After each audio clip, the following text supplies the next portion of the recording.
Pero Temoris, muy buenos días, ¿cómo estás? ¿Me Hola, escuchas? hola, hola, hola, Violeta, buen día. ¿Cómo Buenos estás? días. Bien, Temoris, aquí ya esperando, ya en un momento está por llegar, no Safe, ya no va a llegar Safe, va a llegar en la segunda entrada quizá Ernesto Ledesma, que viene corriendo de la mañanera, bueno, no corriendo, viene yo creo que en un taxi, suponemos, ¿no? Rápidamente para incorporarse aquí lo antes posible a la mesa. Y bueno, Temoris, estábamos diciendo, nos extendimos un poco de este pues ya fallo y diciendo Odyssey Marine Exploration que tuvieron la victoria, que le ganaron a México, pero además así titulan ellos, ¿no? O sea, victoria sobre este caso de arbitraje para que ellos puedan explotar la minería marina en nuestro territorio. Pero nos dilatamos un poquito por eso, Temoris, pero vamos a entrar a este primer tema que hemos acordado, la reaparición de Ernesto Cedillo. Y esperemos que ya en un momento se incorpore Manuel Hernández Borbolla, él no a la segunda entrada, sino a la primera entrada. Adelante, Temoris. Gracias, gracias, Violeta. Pues bueno, yo estaba pensando, es que realmente pues todos sus cartuchos están gastadísimos, ¿no? O sea, han estado haciendo muchísimos esfuerzos por instalar estas ideas de que hay un vínculo directo entre Andrés Manuel y ahora Claudio Sheinbaum y el narcotráfico y sus cercanos y que sus campañas han estado financiadas por el narcotráfico y narcopresidente han invertido, pues no sé quién puede tener el cálculo, pero debe haber sido muchísimo en impulsar estas tendencias, narcopresidente, narcodictadura, narcopresidenta. Ya algunos especialistas como Julián Macías han mostrado pues las tropezas que cometen, o sea, cómo se puede detectar que muchos usuarios están escribiendo un hashtag y cuando no, pues, o sea, cuando la persona que introduce el hashtag en el sistema para meterlos, para que un montón de bots y de trolls lo repliquen, y esa persona comete un error de inicio, como decir narcopresidente en lugar de narcopresidente, pues entonces se hace evidente que esto no es una tendencia orgánica, sino que es pagada. Está esta combinación entre Anabel Hernández y otros medios, ProPublica y otro más, a quien la DEA le sembró información que Anabel Hernández en aquella famosa entrevista con Julio Astillero reclamó y exigió que era auténtico, que era una investigación propia, que quién sabe por qué otros dos medios habían sacado los mismos datos que ella, el mismo día que ella, pero que lo suyo era auténtico, que era propio, original, y que además tenía las evidencias cuando Julio se las pidió. Ella dijo, las mostraré cuando me convenga, ¿no? Y ya hasta el momento pues parece que no le ha convenido. Y luego han venido pues un montón de declaraciones, pero yo lo que me estaba preguntando el otro día es, bueno, pues ya todos sus cartuchos se les queman. Anabel Hernández pues ya también está quemadísima. ¿Qué será? Que algún genio dijo, pues vamos a hacer una maniobra conjunta utilizando a un expresidente y a un presidiario. Vamos a juntarlos. Y a ver, si no le creen a uno, le van a creer al otro. Y pues no, pues es muy complicado. ¿Quién le va a creer a Ernesto Cedillo? Además, ¿de dónde sale Ernesto Cedillo? Pues un poco tarde, ¿no? A oponerse a la reforma judicial pues cuando ya está, ya no solo aprobada por todos lados, sino ya promulgada, publicada y promulgada. Así como, señor, pues dése cuenta que está un poquito tarde. Y Genaro García Luna, una carta que más allá de enseñarnos cómo escribe, cómo le enseñaron a hacer planas cuando iba a la primaria, pues no dice nada nuevo. O sea, no dice nada que no hayan dicho otros ya, que no haya dicho Anabel Hernández, parece una copia de lo que dice Anabel Hernández. Una carta en la que habla de generalidades, no da nombres, no da detalles, no da fechas, no da cantidades. O sea, hay que creerle a García Luna, que ha sido pues un hombre dedicado, especializado en mentiras. desde su paso por el Centro de Información y Seguridad Nacional, el CISEN.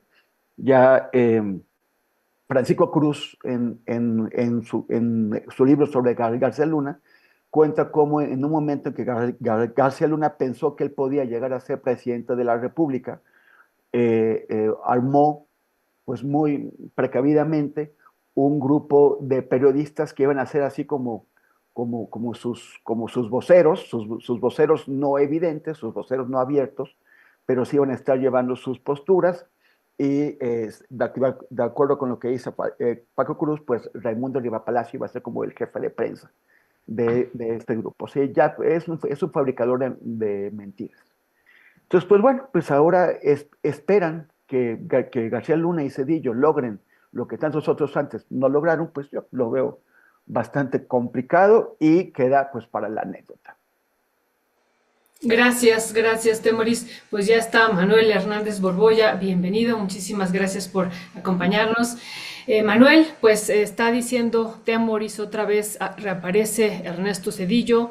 Hemos seguido viendo las declaraciones de Anabel Hernández, la aparición con esta carta de Genaro García Luna, los tweets y bueno, pues las declaraciones en particular que se hacen esta mañana también por parte de la presidencia, diciendo si tiene estas pruebas, en esta postdata que dice Genaro García Luna, tengo las pruebas y evidencias de lo que estoy señalando aquí en el texto, y se tiene, la Corte también los tiene de Estados Unidos y el presidente dice pues que las muestre, ¿no?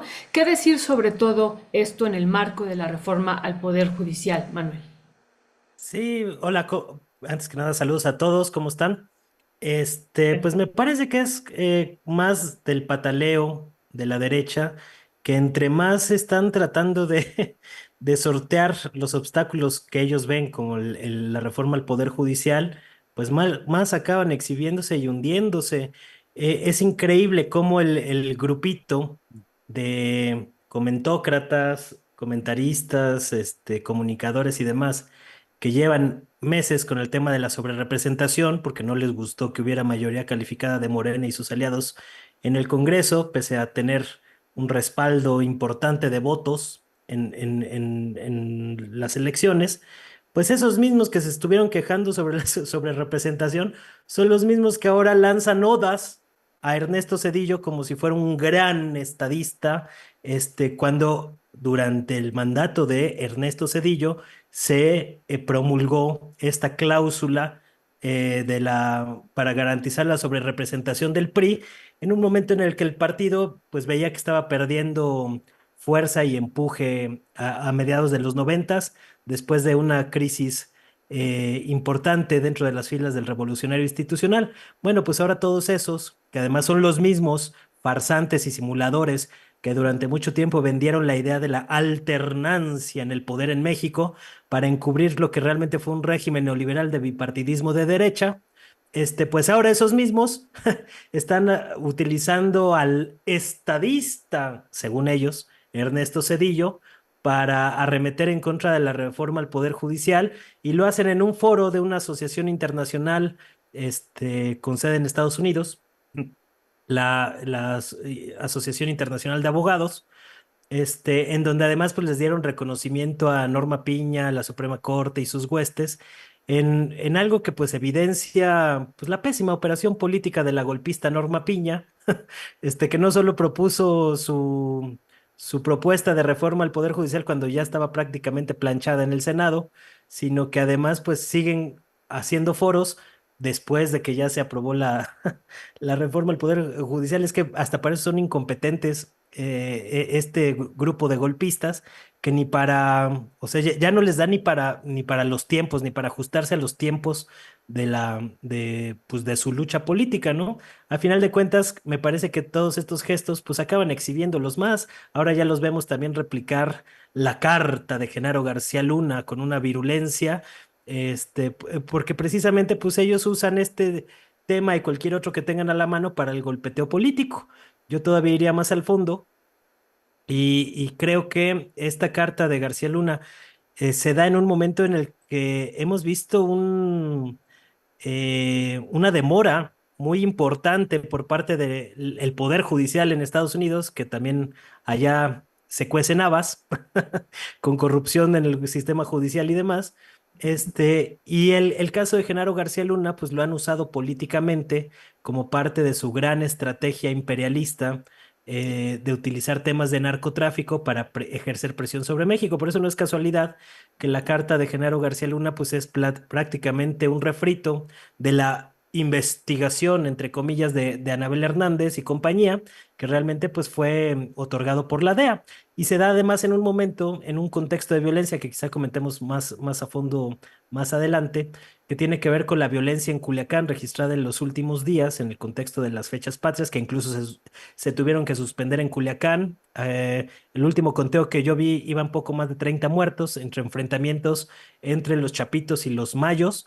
Y es un tipo de violencia que ya estaba prevista en Estados Unidos desde el momento en que las agencias de Estados Unidos pactaron con narcotraficantes, hasta donde sabemos, en este caso con los chapitos, para capturar a Ismael Mayo Zambada, desarticular la cabeza del cártel de Sinaloa y generar esta violencia que estaba prevista. Cualquier experto mediano, en temas de seguridad pues podía prever este tipo de situación. Incluso aquí lo comentamos y lo llegó a comentar también en su momento el buen Alex Almazán, pues de que si realmente hubo una traición como tal, pues íbamos a empezar a ver estos enfrentamientos y que podían demorar algunos meses. Es decir, es un cálculo político realizado en Estados Unidos para generar contexto de violencia de los cárteles al mismo tiempo, pues que están operando y están tratando de ejercer su influencia imperialista con este tipo de arrebatos. Y para quien no lo vea, pues ahí está el caso de Daniel Noboa en Ecuador, que ya incluso está abriendo las puertas para que se asienten bases militares de Estados Unidos en Ecuador con el pretexto de la lucha contra el narcotráfico. Ese es exactamente el mismo proyecto que están tratando de impulsar acá en México. Han encontrado más resistencias en el caso mexicano y les ha dificultado ese tipo de operaciones que va muy en boga con el intervencionismo de Ken Salazar y demás a la reforma del Poder Judicial. Entonces vean cómo este caso es muy evidente, cómo así como Ernesto Zedillo y Genaro García Luna hasta pareciera que fueron coordinados por algunos titiriteros ahí tras bambalinas para apuntar sus miras hacia el gobierno de Andrés Manuel López Obrador para que cierre ahí tiznado, o eso es lo que están tratando, de tratar de manchar el prestigio que logró juntar López Obrador para debilitar a pues esta alianza electoral y partidista de Morena y sus aliados que está tratando de conformarse como una nueva hegemonía en la era post-neoliberal. Entonces, me parece que no hay que perder de vista que las resistencias en contra de la reforma al Poder Judicial, en muchos casos, pues van de la mano de esta presión política que ha ejercido históricamente Estados Unidos en contra de México y de la política mexicana, precisamente a través del narcotráfico. Ellos gestionan la información a como se les da la gana, van soltando capos, todavía seguimos con la duda de si está suelto o no, o si el Cárdenas Ovidio. Guillén, el ex líder del Cártel del Golfo, habían dicho que se había liberado, incluso Milenio sacó por ahí una nota en el que habían confirmado supuestamente con fuentes oficiales que sí se había liberado, luego Jesús Esquivel dijo que no, entonces no sabemos si soltaron o no, todavía no tenemos esa certeza al fundador de los Zetas, nada más y nada menos, ¿no? Entonces, pues son ese tipo de manejes, por eso yo pongo el énfasis en que estos dos flancos que está tratando de activar la derecha mexicana, pues tienen ese vínculo en común, ¿no? Que los dos son afines a los intereses imperialistas de Estados Unidos. Y me llama la atención no solo que se haya retrasado tanto la sentencia en contra de Genaro García Luna, quizá por ahí nos podamos llevar una sorpresa, un revés ahora con el cambio de gobierno y la salida de López Obrador y la llegada de Claudia Sheinbaum, sino que además, pues casualmente, el juez Brian Cogan va a ser el mismo que juzgue a Ismael Mayo Zambada en una corte federal en Brooklyn, en Nueva York.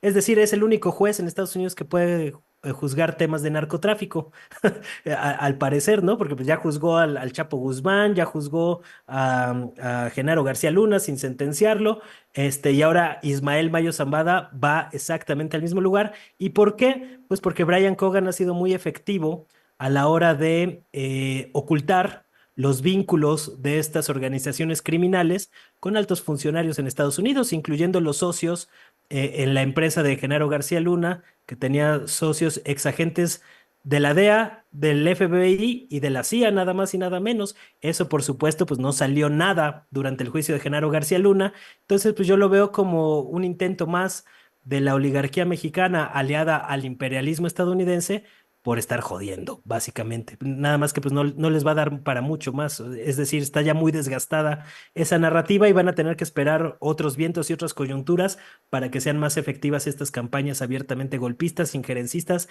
e imperialistas. Gracias, Manuel. Y uno se preguntaría por qué si están tan desgastadas estas campañas, por qué las siguen utilizando como una estrategia. Pero bueno, ahorita esa respuesta la va a contestar Temoris y va a contestar otra, espero, Temoris. Temoris, en el marco del proceso judicial que está viviendo Genaro García Luna en los Estados Unidos, ¿por qué y para qué sacar esta carta en este momento? ¿En qué abona a este proceso judicial, Temoris? O sea, nada más podemos especular, ¿no? O sea, para qué le puede servir? No podemos saberlo. Será parte de su acuerdo con la justicia de Estados Unidos para tener algún tipo de privilegio o beneficio al momento en que le den una sentencia.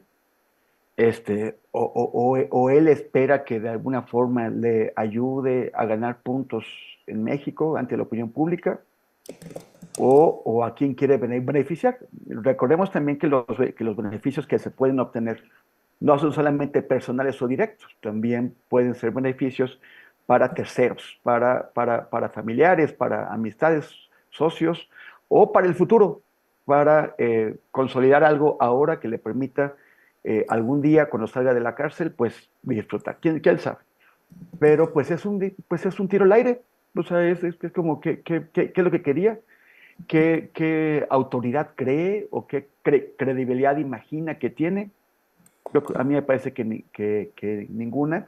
Y más cuando sus afirmaciones, por más que estén hechas de su puño y letra, si es que efectivamente son su puño y letra, Claro. pues son está hablando dice, es del conocimiento público. ¿Qué es del conocimiento público, señor? O sea, usted ya con eso, entonces ya demuestra su dicho. O sea, el personaje no tiene ninguna credibilidad y lo que afirma no tiene ningún sustento. Entonces, pues bueno, pues queda los que lo estén reproduciendo y le estén tratando de dar alguna autoridad a García Luna, pues nada más se queman ellos mismos, ¿no? Se queman como cuando también se hicieron parte de este golpe orquestado por la DEA, que le quisieron dar mucha importancia, aunque evidentemente fue información plantada. Y pues bueno, si tú, además de que estás viendo que la información es débil, ayudas a los intereses de una agencia que ha intentado debilitar al Estado mexicano independientemente de qué partido gobierne, pues yo creo que te estás describiendo bastante bien, ¿no? O sea, cuáles son tus lealtades y tu honestidad y tu amor al país. Gracias, Temoris. Manuel, antes de pasar al otro tema que también tenemos hoy 4 temas aquí propuestos, pero antes de pasar ya al tercer tema, en esto que decía ahorita Temoris podemos especular, pero y él decía, pues a lo mejor la justicia de Estados Unidos estaría de acuerdo y yo ahí le pondría, ¿tú crees que la justicia o alguna parte de la justicia de Estados Unidos, a lo mejor vas a decir, sí, claro que sí es obvio, estaría de acuerdo en golpear en este momento, ya que se va el presidente López Obrador, ya está a unos días de irse, pero bueno, también al segundo piso de la cuarta transformación? ¿Y cuál sería el objetivo de golpearlo en este momento cuando él ya se va? ¿Habría algo más hacia futuro que estuvieran preparando? ¿Cuál sería tu lectura, Manuel? Sí, pues están tratando de debilitar el apoyo popular que ha tenido el gobierno de López Obrador, y que eso ha sido gran parte de lo que ha impedido que avancen estas estrategias golpistas. Al imperio le gustan los gobiernos débiles, los gobiernos que tienen muchos flancos abiertos porque son más fácilmente chantajeables y más fácilmente manipulables. Por eso los gobiernos nacionalistas y que tienen arrastre popular les resultan incómodos, y no solo en México, sino en toda América Latina. Vemos ese mismo patrón que se repite, aun cuando las agendas de los gobiernos en turno pues sean relativamente conservadoras en algunos aspectos, ¿no?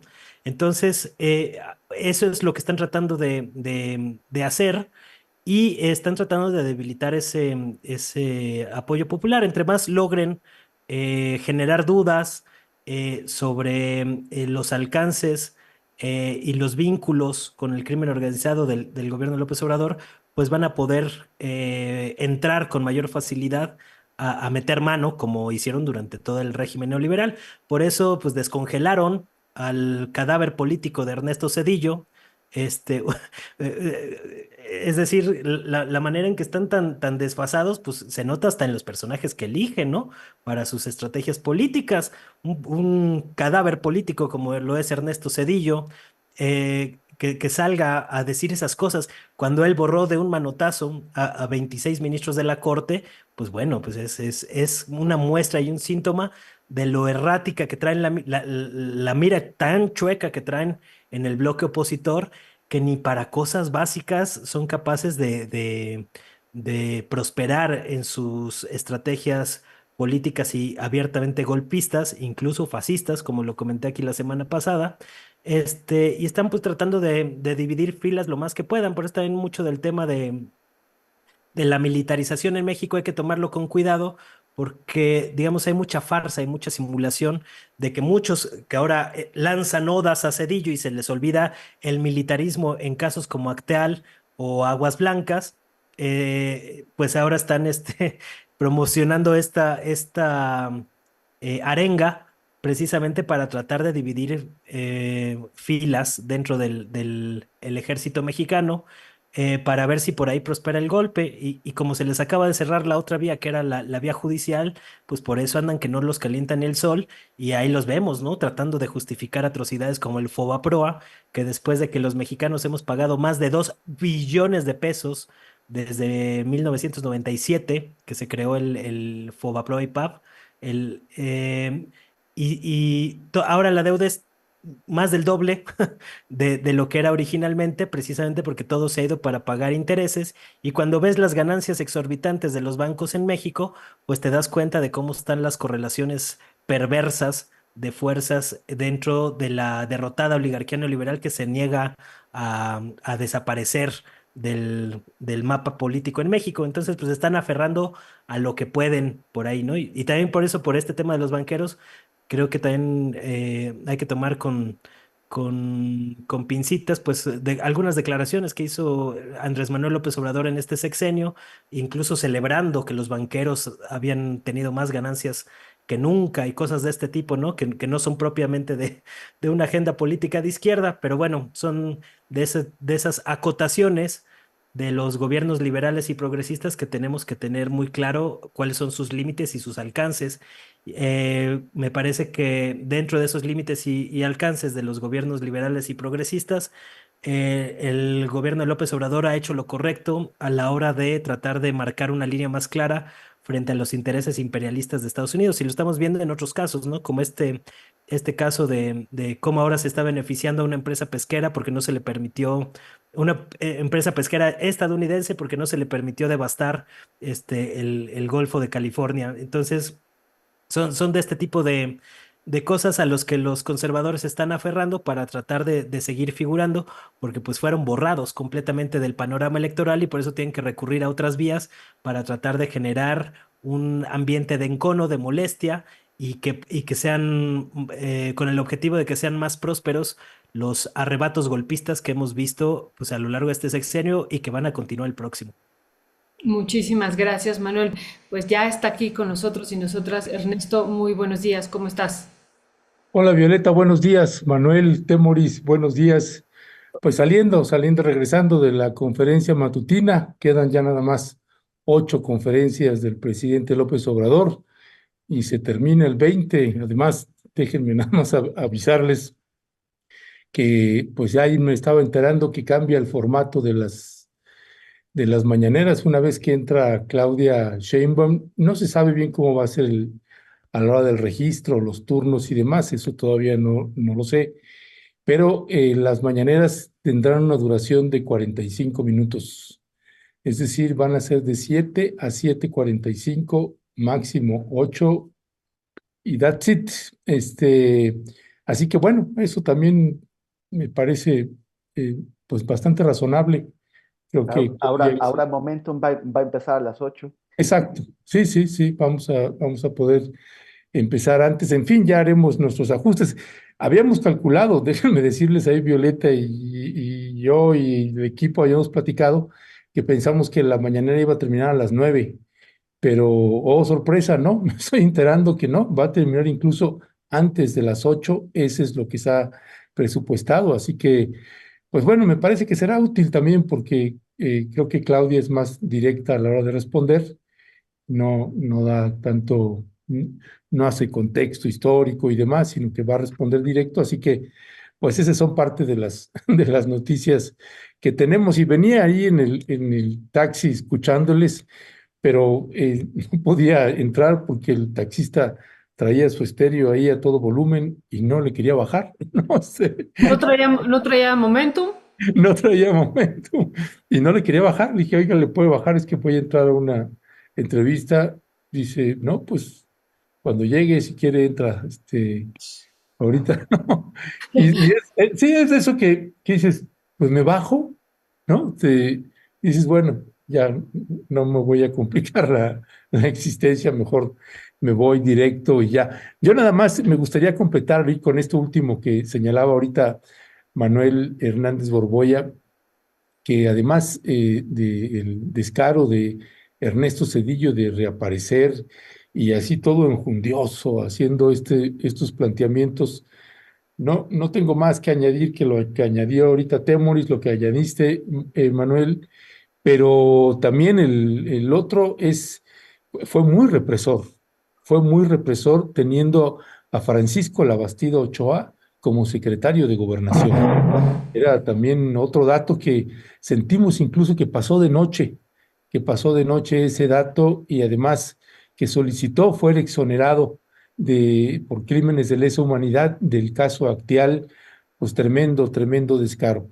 Pero nada más Y comento vinculado al eso. narco con los Amezcua también, ese detalle también se les olvida a los que ahora hacen odas de Cedillo, ¿no?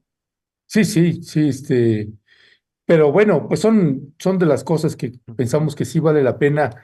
Este tipo de funcionarios, expresidentes de la República, pues para lo que sirve que reaparezcan es para sacarles precisamente todo el historial que hay ahí detrás de ellos, pues ninguno se salva. Pero si quiere seguir, Violeta, ahí con las preguntas, porque yo no seguí la última parte para que no romper el ritmo de los temas que van abordando.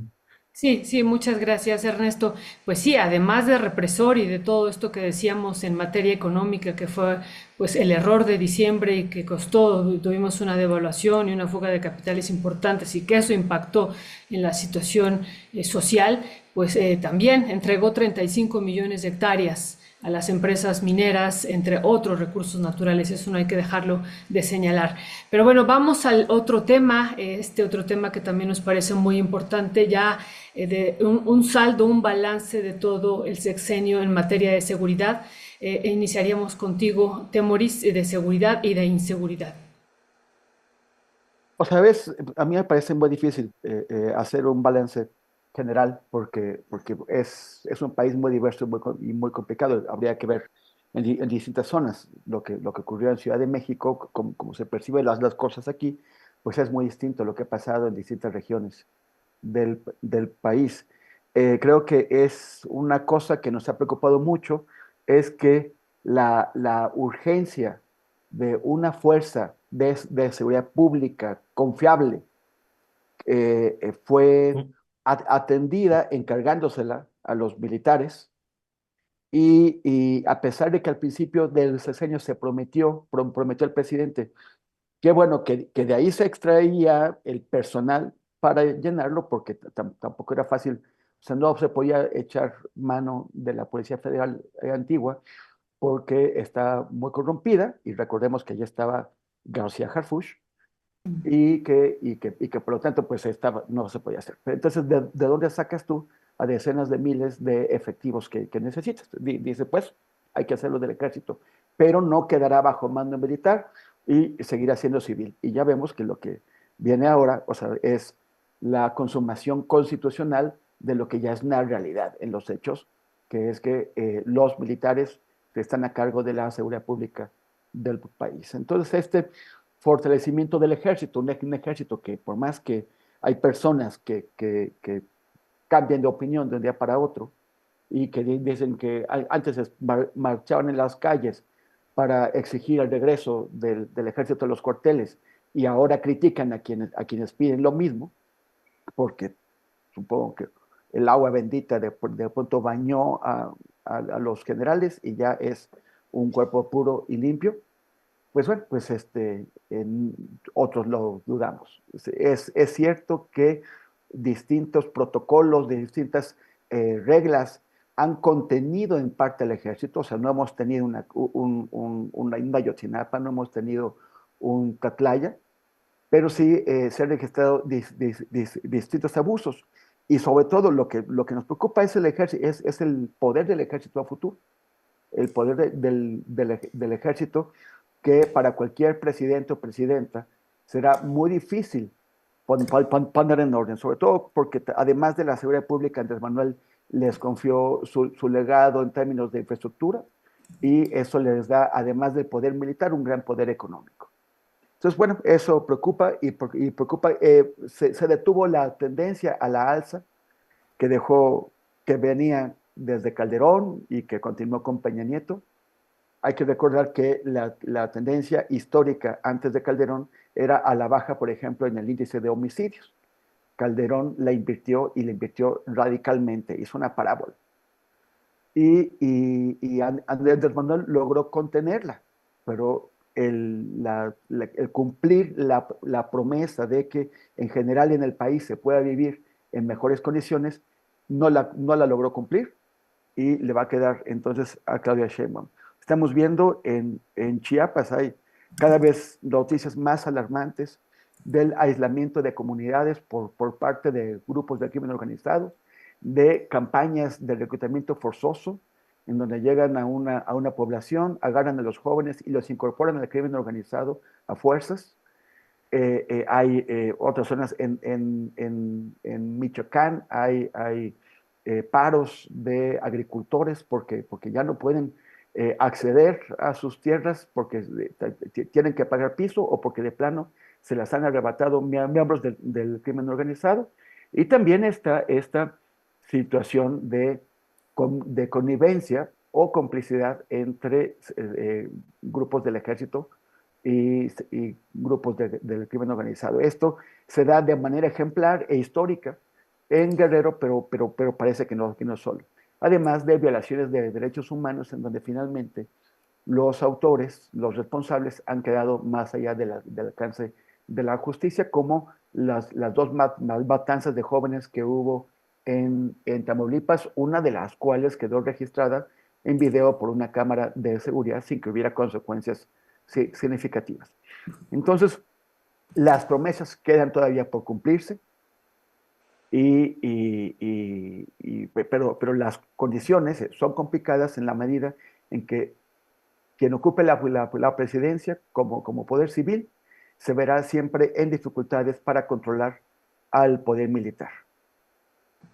Ya, gracias, Temoris. Manuel Hernández Borboya, pues hay muchos ángulos desde donde mirar el tema de la seguridad o inseguridad en México.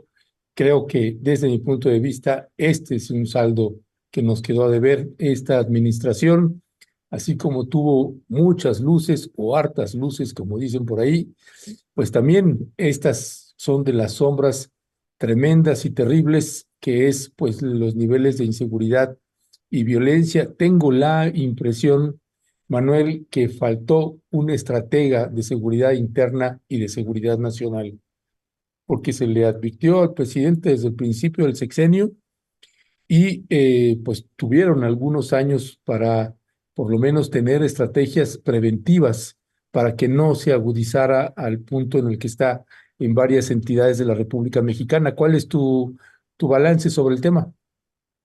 Pues yo creo que eso de que quedó a deber y demás, pues depende de lo que esperaba cada quien. Yo como realmente no esperaba que hubiera cambios significativos en el fenómeno de la violencia, porque el fenómeno de la violencia en México no se puede resolver nada más con políticas de gobierno, es un problema de Estado y el Estado mexicano todavía tiene muchas deficiencias y muchos problemas más allá de los problemas de estrategia o de operativos que pueda tener a nivel de gobierno el gobierno mexicano, ¿no? Sí me parece que hubo negligencia en casos como Chiapas, en casos como en Guanajuato, también yo me parece que hubo cierta negligencia con tintes políticos a lo largo del sexenio, en los casos de Sinaloa, Culiacanazo y lo que estamos viendo ahora, pero digamos, el problema de la violencia en México es un problema sistémico que no nada más se puede resolver con programas de gobierno. Digamos que obviamente que tienen un importante papel y labor en este aspecto, pero no se puede nada más focalizar o señalar tajantemente eh, que haya quedado a deber cuando realmente, pues al menos en lo personal, las expectativas era ver si no subía más la violencia.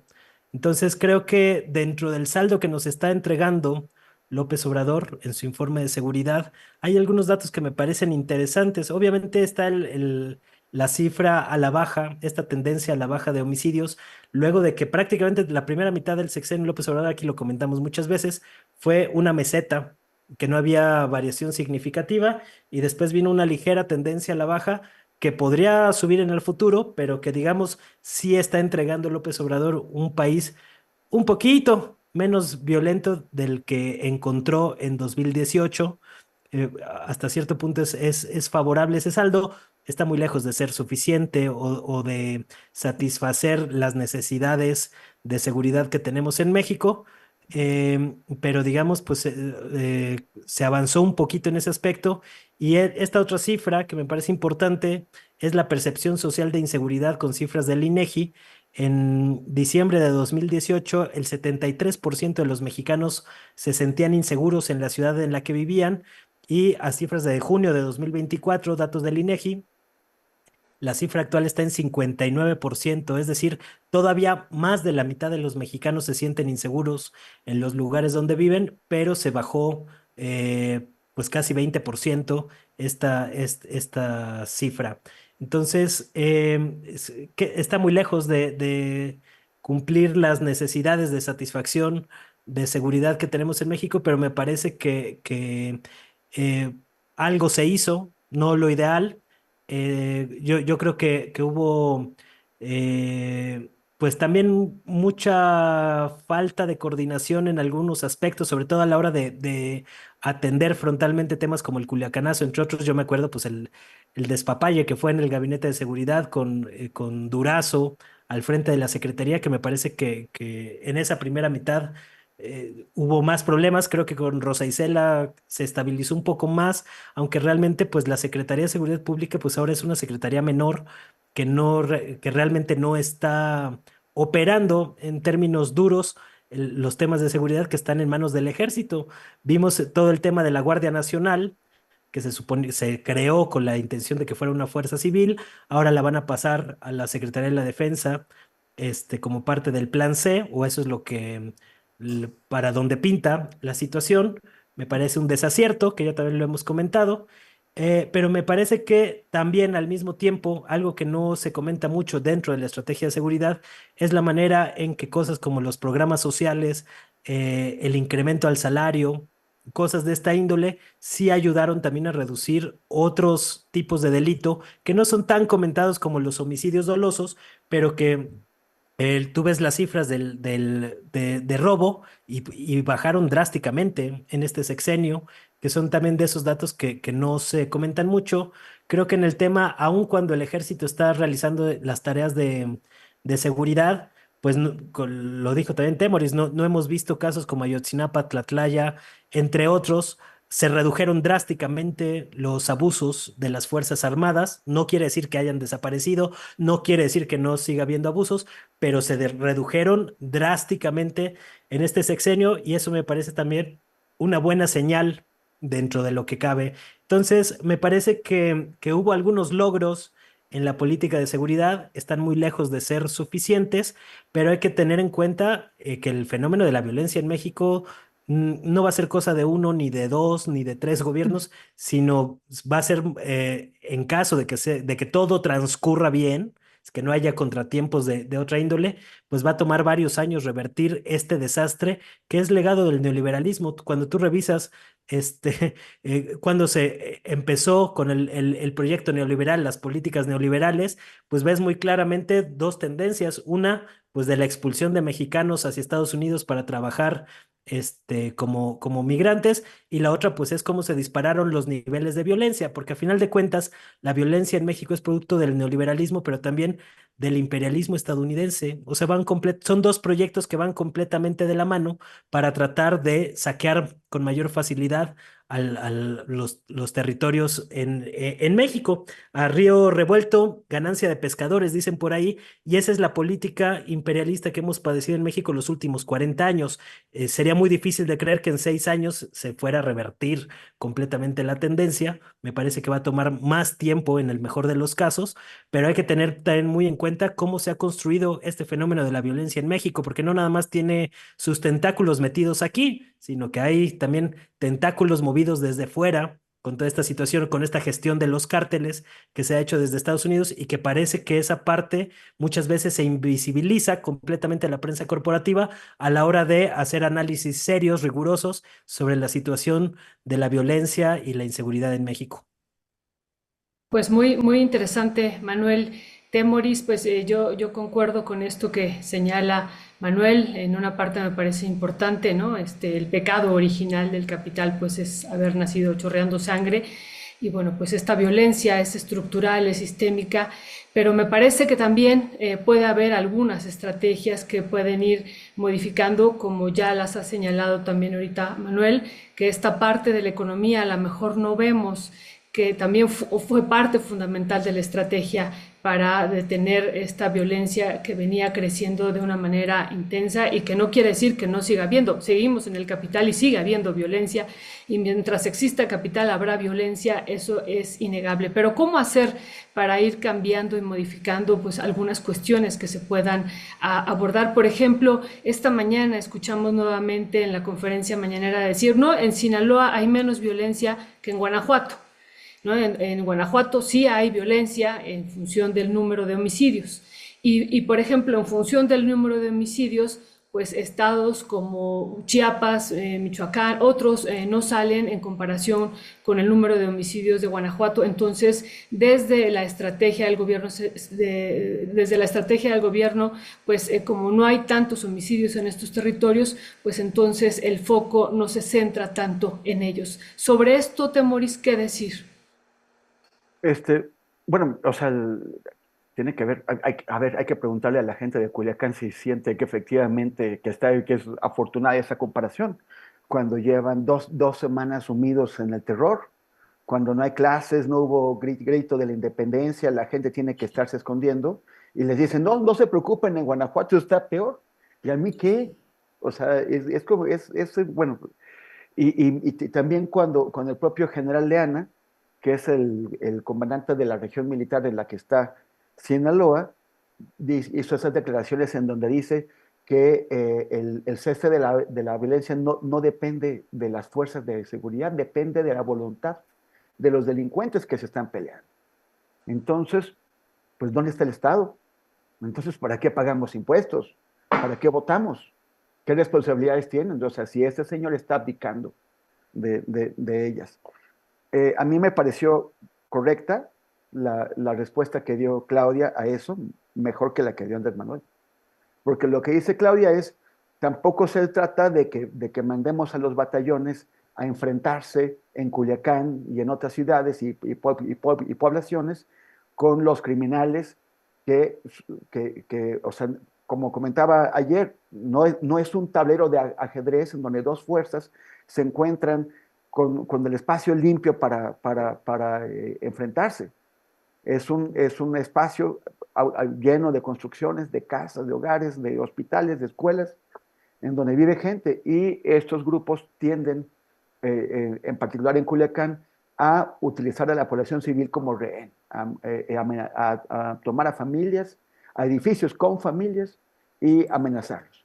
Entonces, lo que dice Claudia es algo que a mí me parece que debería haber estado claro para la gente que está encargada de esto desde hace décadas, pero cuesta, que la cosa es inteligencia, que se trata de utilizar inteligencia para saber en dónde encontrar a las personas a las que tienes que detener y cómo hacerlo de la mejor manera.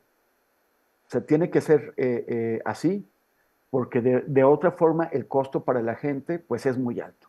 Y también la posibilidad de que una acción amplia, una operación amplia en contra de esas fuerzas, pues no solamente sean los criminales los que hieren o matan o secuestran a civiles, sino que también las fuerzas de seguridad confundan a inocentes con los delincuentes y se los lleven, o los maten o los hieren. Entonces, bueno, pues eso, o sea, vamos a tener que esperar a que llegue ella para que eso se empiece a implementar. Por lo pronto, a mí me parece que todos estos noticias recientes que el presidente acusa a la prensa de exagerar, pero si le preguntamos a la gente que vive ahí, pues más bien dirán que no se les pone suficiente atención a lo que están viviendo, las situaciones traumáticas que están viviendo, independientemente de que en Guanajuato también esté muy mal. O sea, hay que atender todo esto, y a mí me parece que efectivamente es con operaciones de inteligencia cómo se debe desmantelar esto, además de que efectivamente estos programas sociales han eliminado incentivos para gran parte de los jóvenes que de otra forma se verían pues en situaciones económicas muy difíciles y en la necesidad de encontrar otros ingresos ingresando en las filas de la delincuencia. Ya, gracias, Manuel. Pues se nos acaba el tiempo y tenemos el último tema de los ataques de Israel al Líbano, que es el tema que proponía Temoris. Manuel Hernández Borboya, si quisieras también iniciar con este tema, o se lo pasamos primero a Temoris y luego cierras tú. Yo nada más añadiría con respecto a lo que del tema de inseguridad. No, yo en esta ocasión sí disiento ahí un poco de Manuel, porque yo sí creo que el nivel de inseguridad no es mejor que cuando entramos en esta administración. Creo que la situación es bastante grave, delicada, y cuando esto se acompaña con el abandono a poblaciones vulnerables, creo que es un tema que va a quedar muy pendiente para la siguiente administración de Claudia Sheinbaum, y creo, con base al trabajo que nos tocó hacer mucho en campo, que si el presidente no se hubiera reconciliado con varios grupos, organizaciones, movimientos que están en el territorio, en campo, gente de base, organizaciones de base, iglesias, que tienen un trabajo en muchas comunidades, en muchos territorios, creo que la situación podría estar eh, en mejores condiciones en varias entidades de la República Mexicana. No lo hizo así, creo que el presidente ni siquiera buscó una posibilidad de diálogo, y esa es la parte que, desde mi punto de vista, y aquí recuerde usted que no hay verdades absolutas, es como dijo Manuel, pues es dependiendo de cuáles eran las expectativas que tuviera cada quien, y en eso sí coincido también. Yo creo que yo tenía otras expectativas de lo que sí se podía hacer, no que resolviera el problema. Eso va a llevar décadas, pero sí creo que se podían hacer otras cosas mejores. Pero bueno, pasando al tema, a lo que quieras añadir algo más, Manuel, sobre esto, el caso del ataque de Israel pues que está así aventando bombas para todos lados y ahora nuevamente le tocó al Líbano, Manuel Hernández Borbolla. Sí, pues es una evidencia más de que Israel no solo es un estado genocida, sino terrorista, y se acaba de sentar un antecedente muy peligroso, porque ahora cualquiera estamos en peligro de que te explote el teléfono en la cara si estás en contra del sionismo y de sus aliados, patrocinadores, cómplices del imperio globalista. Eso me parece un antecedente sumamente peligroso que lo ha comentado Edward Snowden, incluso luego de que, eh, por la información que tenemos disponible, al parecer el Mossad, la inteligencia israelí, infiltró algunas plantas. Traen ahí un debate que si fue en Taiwán o que si fue en Hungría, de Vipers en un primer momento, y se soltaron esta oleada de explosiones.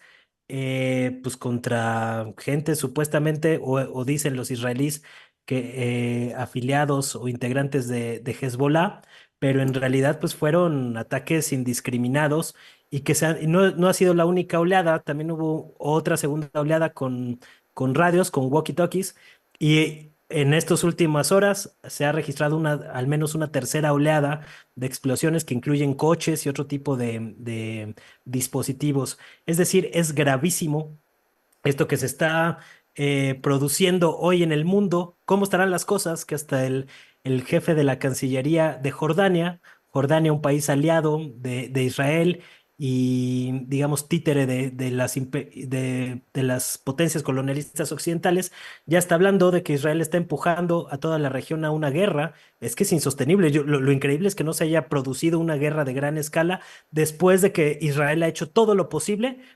porque así suceda, ¿no? Y es parte de esta crisis sistémica del imperialismo globalista, que están entrando en una fase de descomposición acelerada, y están haciendo agua por varios frentes. Es increíble que apenas el fin de semana pasado, supuestamente, hasta donde sabemos, Donald Trump vivió un segundo intento de asesinato, dizque por un fanático pro-ucraniano, en un campo de golf en Florida, y que prácticamente ese tema está invisibilizado de la agenda mediática. Te dice mucho de cómo están las cosas en la capital del imperio, en Estados Unidos, y en sus alrededores, ¿no? Con Israel completamente desbocado. Naciones Unidas, el florero de la ONU, acaba de sacar un comunicado diciendo que esos ataques indiscriminados contra la población a través de dispositivos explosivos, pues son un crimen de guerra.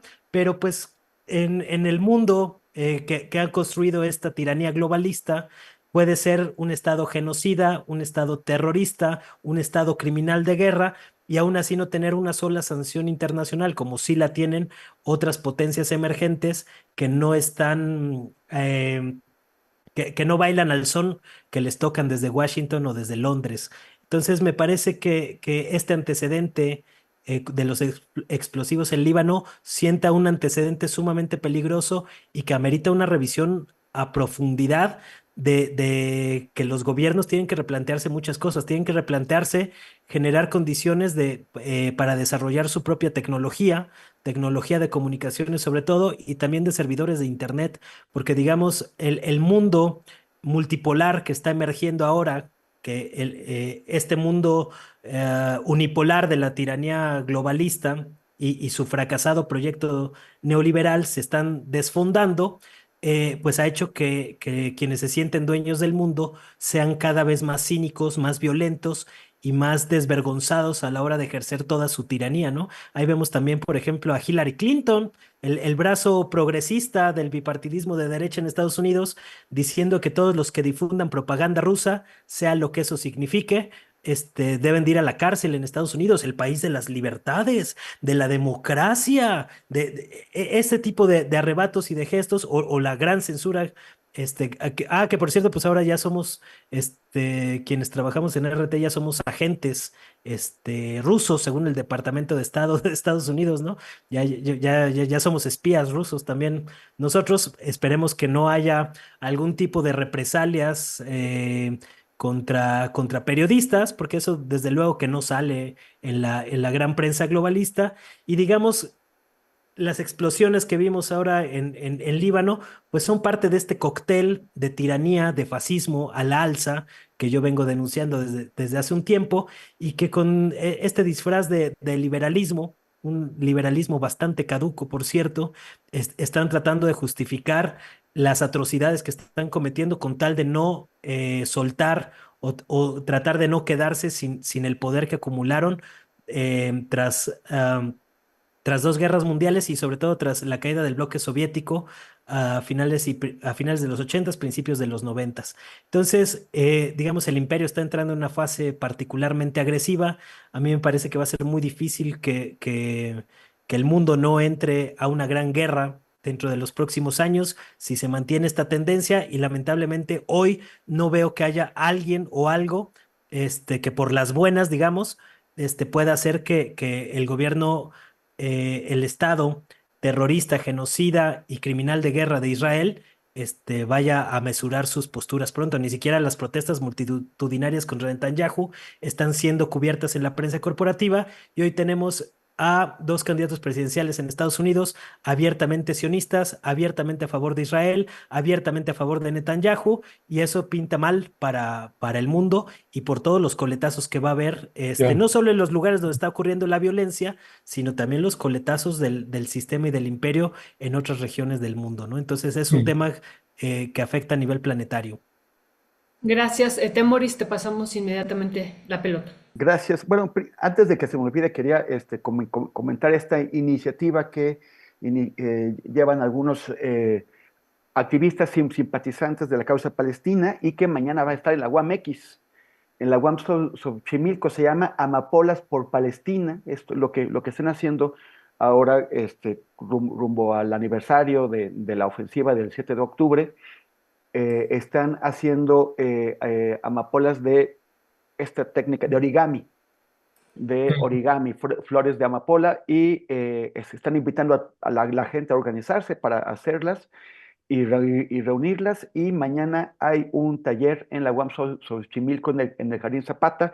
En mis redes he colocado anuncios, pero hay más por ahí, entonces solamente que no se nos pase a anunciar. Y Oye, sí, Temoris decía, viernes 30 de septiembre, Jardín Zapata. bueno, entonces ese es el viernes. Oh, Sí, sí, gracias. no, aquí ya lo estoy compartiendo con la Sí, producción. excelente. Este, y yo creo que sí deben haber algunos muy, muy frustrados en el gobierno israelí que dicen que por más que han hecho, no logran que ya se desate la guerra abierta con Líbano y con Irán, pero esto que hicieron sí es realmente muy peligroso. Es un ataque indiscriminado contra la población civil. Yo estoy viendo a gente, a sionistas, que están celebrando bien, en particular un tipo que se apellida Maluf, que fue compartido por Adina Chelminsky aquí, que es otra sionista, y que el del tipo exagera el número de víctimas que hubo en Líbano, que fueron 3.000, que son muchísimas. Él dice que son 5.000 y todas son, según este tipo, terroristas. Hay niños muertos, hay cientos de niños heridos, cientos de niños que perdieron los ojos, que perdieron los brazos, que están muy lastimados, les han destrozado las vidas a muchísimos niños, pero este tipo no solamente dice eso, sino que asegura que muchos terroristas, como él los llama, perdieron el aparato reproductivo, pues que entonces que acaban de eliminar a una generación de terroristas que ya no van a poder tener hijos. A ese nivel llega el tipo. Y esto no es solamente una escalada, que además hoy prosigue. Ayer fue con los Vipers, que muchos jóvenes ya no se acuerdan de lo que eran, pero se estaban usando ahí en Líbano, sino que ahora también están con los walkie-talkies. Hay un video que compartí también hoy en el que hay un funeral de una de las personas que murieron ayer, y ahí estallan, o sea, se hace un pánico tremendo porque estallaron más y hay más muertos y hay más heridos, y esta cosa sigue. Hay que recordar que el estamento político israelí actual, el estamento militar y el estamento de inteligencia, los tres, son señalados como responsables por no haber sido capaces de detectar y prevenir una enorme campaña, una enorme ofensiva que se estaba preparando en la pequeña Gaza que está sometida a una vigilancia enorme bajo sus narices. Y son considerados todos corresponsables de haber permitido que esto ocurriera. Entonces ahora la inteligencia y los políticos, porque esto no pasó sin que el gobierno israelí lo autorizara, pues quieren salvar cara con una operación de la que están muy orgullosos, aunque constituye un ataque indiscriminado contra población civil y masivo. Pero no solamente es contra los libaneses, lo que está pasando es que dieron un nuevo paso para ponernos a todas y a todos en peligro. Recordemos que los israelíes suelen probar y presumir y exponer sus adelantos tecnológicos militares sobre sus enemigos, sobre palestinos, sobre libaneses y sobre otros. Primero los prueban ahí, matan gente ahí, y ya con eso tienen evidencias para vendérselo a todo el mundo. Así, con esto, por ejemplo, han espiado a los palestinos y hicieron este software, este sistema, es un sistema más que un software, de espionaje de teléfonos que se llama Pegasus, que después se lo vendieron sobre todo a México. México es el principal cliente de Pegasus en todo el mundo. Y con eso, aunque se supone que debería ser usado en operaciones de inteligencia contra criminales o terroristas, se ha utilizado contra activistas, se ha utilizado contra periodistas y contra gente inocente. Esto que acaban de hacer en el Líbano, pues ya podemos ver cómo muy pronto lo van a vender en el resto del mundo. Y como lo hacen de manera indiscriminada, pueden apoderarse de ello tanto gobiernos como privados también y utilizarlos para sus propios fines. Entonces, pues bueno, pues tenemos un paso más en esta carrera de Israel por seguir contaminando el mundo de violencia y de tecnología bélica. Y ya el día de hoy hemos visto, esto me lo han hecho llegar varias personas, cómo grupos de sionistas aquí en México están utilizando este ataque contra el Líbano para amenazar a personas aquí en México, para crear inseguridad, para crear una situación de miedo en la cual esas personas crean que tener un teléfono en la mano podría eventualmente acabar igual. Es bastante improbable, es muy improbable, no es imposible, pero me parecería extraordinariamente difícil que Israel haga uso de esas cosas más allá de donde tiene implantado su régimen de terror. Pero eventualmente esto va a ser vendido. Y entonces sí, nos vamos a tener que preocupar. Gracias, Israel, por crear otra amenaza para el mundo. Pues gracias, Temoris y Manuel Hernández Borboya. Y es que también el país Colombia, Petro, es otro de los que está padeciendo ya ahorita de manera intensa el software Pegasus, también ahí en Colombia, lo ha estado denunciando. En fin, le vamos a dar seguimiento a esto. Israel, con la complicidad de los Estados Unidos, de Reino Unido y de Alemania, son los tres países principales que dan el respaldo al gobierno de Benjamín Netanyahu en este genocidio contra el pueblo palestino. Temoris, Manuel, seguimos al habla. Un fuerte abrazo. Gracias. Gracias. Nos vemos el miércoles. Abrazo, Temoris. Abrazos. Gracias. Gracias. Y al Jardín Zapata el viernes.